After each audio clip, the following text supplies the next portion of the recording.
Hello বন্ধুরা, আজকের ভিডিওতে আমরা একটি নতুন এবং চমৎকার স্মার্টফোন রিভিউ করতে যাচ্ছি। ফোনটি হলো Realme 13 Pro। একবারে নতুন এই ফোনটি বাজারে এসেছে এবং দামেও বেশ আকর্ষণীয়। আজ আমরা এর design, display, performance, camera, battery life এবং আরও অনেক কিছু নিয়ে বিস্তারিতভাবে আলোচনা করব। তাই পুরো ভিডিওটি দেখুন, কারণ আপনাদের জন্য আমাদের কাছে আছে এই ফোনটির সব ধরনের তথ্য এবং চমৎকার উপদেশ। চলুন শুরু করি ডিজাইন এবং বিল্ড কোয়ালিটি দিয়ে।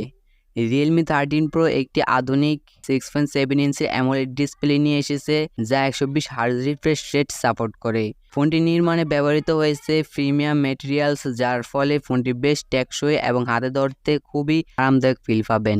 এর ওজন মাত্র 183 গ্রাম, যা দীর্ঘ সময় ধরে ব্যবহার করতে পারবেন। এখন আসি ডিসপ্লে সেকশনে। Realme 13 Pro এর 6.7 ইঞ্চির অ্যামোলেড ডিসপ্লে এবং 1080x2412 পিক্সেলস রেজুলেশন এবং 120 হার্জ রিফ্রেশ রেট অফার করে। এর কালার রিপ্রোডাকশন অত্যন্ত উজ্জ্বল এবং ব্রাইটনেস 1200 নিটস পর্যন্ত যেতে পারে, যা আপনি আউটডোর কন্ডিশনে ব্যবহার করতে পারবেন। পারফরমেন্সের দিক থেকে Realme 13 Pro এসেছে স্ন্যাপড্রাগন 7S Gen 2 চিপসেট সহ, যা 8GB বা 12GB র্যাম এবং 128GB বা 256GB স্টোরেজ অপশনের সাথে আসে। এই ফোনটি আপনাকে স্ন্যাপড্রাগন 7S Gen 2 এর শক্তিশালী পারফরমেন্স প্রদান করবে। গেমিং এবং মাল্টিটাস্কিংয়ের জন্য এটি যথেষ্ট। ক্যামেরার দিকে তাকালে Realme 13 Pro একটি 50 মেগাপিক্সেল প্রাইমারি ক্যামেরা এবং 8 মেগাপিক্সেল আলট্রা ওয়াইড ক্যামেরা নিয়ে এসেছে। এর সাথে 32 মেগাপিক্সেল সেলফি ক্যামেরা আছে। ক্যামেরার বিভিন্ন ফিচার যেমন নাইট মোড, পোর্ট্রেট মোড এবং ভিডিও রেকর্ডিং ক্ষমতা অত্যন্ত প্রশংসনীয়। আমরা কিছু ক্যামেরা স্যাম্পল দেখানোর চেষ্টা করব, যাতে আপনি এই ফোনটির ফটোগ্রাফি পারফরমেন্স দেখে নিতে পারেন।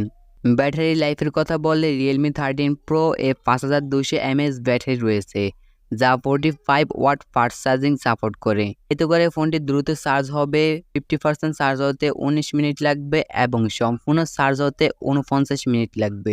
ফোনটি Android 14 এবং Realme UI 5.0 এ চলে। এটি অনেক সুন্দর এবং স্মুথ ইউজার এক্সপিরিয়েন্স প্রদান করে। এছাড়া এতে কিছু অতিরিক্ত সফটওয়্যার ফিচার আছে, যা আপনার ব্যবহারের অভিজ্ঞতাকে আরও উন্নত করবে। Realme 13 Pro এ 5G কানেক্টিভিটি সাপোর্ট করে এবং এতে Wi-Fi 6, Bluetooth 5.2 এবং NFC ফিচারও রয়েছে। এর মধ্যে ফিঙ্গারপ্রিন্ট সেন্সরও অন্তর্ভুক্ত, যা নিরাপত্তার দিক থেকে ভালো দিক। এই ফোনটির দাম বাংলাদেশে 38,000 টাকা। এটি বিভিন্ন ভেরিয়েন্টে পাওয়া যায়: 8GB RAM plus 128GB storage, 8GB RAM plus 256GB storage এবং 12GB RAM plus 256GB storage. আসুন এখন ফোনটির ভালো এবং খারাপ দিকগুলো দেখে নেই। ফোনটির ভালো হচ্ছে দুর্দান্ত ডিসপ্লে, শক্তিশালী পারফরম্যান্স, ভালো ক্যামেরা এবং দ্রুত চার্জিং। আর খারাপ দিক হিসেবে উল্লেখযোগ্য হলো 3.5mm হেডফোন জ্যাক নেই এবং FM রেডিওর অভাব। তাহলে Realme 13 Pro একটি দুর্দান্ত ফোন, যার ডিজাইন, পারফরম্যান্স এবং ক্যামেরা সেকশনে শক্তিশালী। যদি আপনি একটি আধুনিক এবং শক্তিশালী স্মার্টফোন খুঁজছেন, তাহলে এই ফোনটি আপনার জন্য একটি ভালো অপশন হতে পারে। তবে এর কিছু সীমাবদ্ধতাও আছে, যা আপনার ব্যবহারের অভিজ্ঞতার উপর প্রভাব ফেলতে পারে। ভিডিওটি যদি ভালো লাগে তবে লাইক, সাবস্ক্রাইব এবং কমেন্ট করতে ভুলবেন না। কোনো প্রশ্ন থাকলে কমেন্টে জানান এবং পরবর্তী ভিডিওগুলোতে নতুন কিছু জানতে চাইলে সাবস্ক্রাইব করে রাখুন। ধন্যবাদ, দেখা হবে পরবর্তী কোনো নতুন ভিডিওতে। এতক্ষণ সবাই ভালো থাকুন, সুস্থ থাকুন, খোদা হাফেজ।